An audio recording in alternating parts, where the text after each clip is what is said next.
Carta a Tito. Tito 1. Da parte de Paulo, servo de Deus e apóstolo de Jesus Cristo, para ajudar a fé daqueles que Deus escolheu para o conhecimento da verdade, conforme a doutrina que se baseia na esperança da vida eterna. Deus, que não mente, prometeu-nos essa vida desde tempos imemoriais e, no tempo apropriado, deu-nos a conhecer a sua palavra na mensagem que me foi confiada e que eu agora anuncio por ordem de Deus, nosso Salvador. A Tito, meu verdadeiro filho na fé que partilhamos, desejo graça e paz da parte de Deus, nosso Pai, e de Jesus Cristo, nosso Salvador. Quando te deixei em Creta, foi para acabares de organizar o que ainda faltava e para nomeares presbíteros em cada localidade, conforme as instruções que te dei.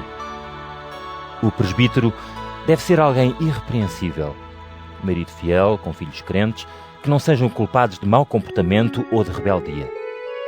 Pois um bispo deve ser irrepreensível nas coisas de Deus e por isso não pode levar uma vida reprovável.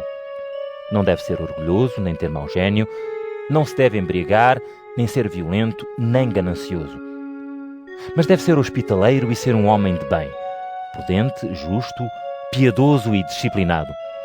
Deve manter-se firme e fiel no ensino da palavra.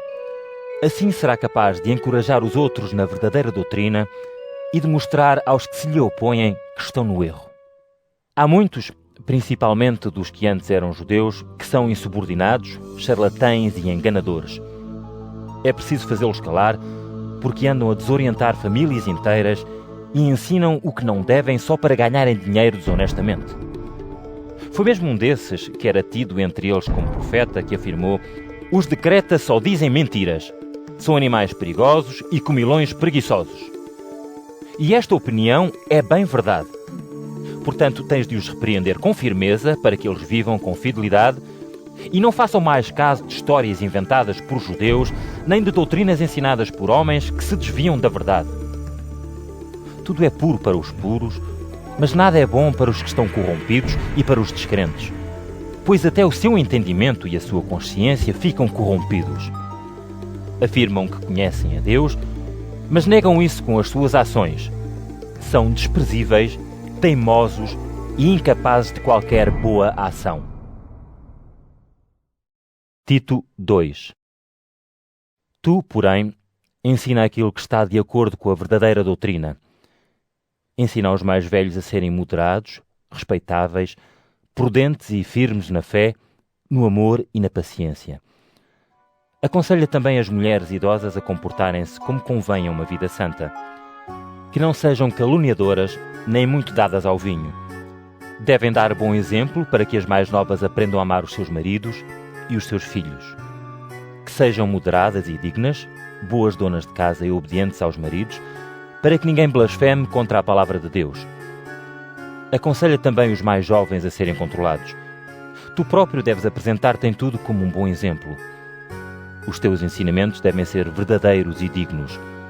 Sê justo nas tuas palavras, para que ninguém te possa atacar e para que os inimigos fiquem envergonhados por não terem razão para dizerem mal de nós. Diz aos escravos que obedeçam aos seus senhores e que façam tudo para lhes agradar, sem os contrariar. Não os devem prejudicar. Pelo contrário, devem mostrar-se sempre bons e leais em tudo, para que todos vejam nas suas vidas que é boa a mensagem de Deus, nosso Salvador. Pois já se manifestou a graça de Deus, que é de salvação para toda a humanidade. É esse amor que nos ensina a deixarmos a descrença e a abandonarmos os desejos mundanos para levarmos neste mundo uma vida honesta, justa e piedosa. Também nos ensina a viver felizes na esperança de que se há de cumprir o que nos prometeu, que é a manifestação gloriosa do nosso grande Deus e Salvador Jesus Cristo. Foi Ele que se entregou à morte por nós, para nos libertar de toda a maldade e purificar para si mesmo um povo que lhe pertence em exclusivo e se dedica a fazer o bem.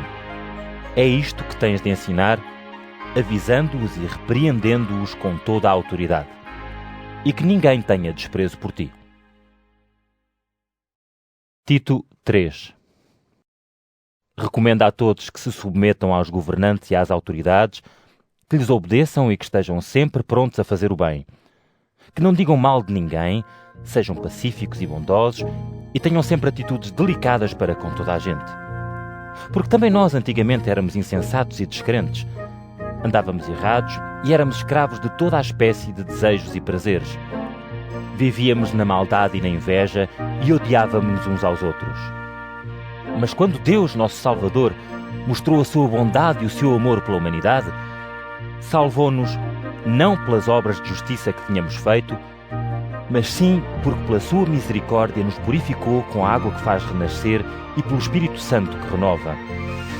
Deus derramou sobre nós o Espírito Santo com abundância por meio de Jesus Cristo, nosso Salvador, para que pela sua graça sejamos considerados justos por Ele e tenhamos parte na vida eterna que esperamos. Esta palavra é verdadeira.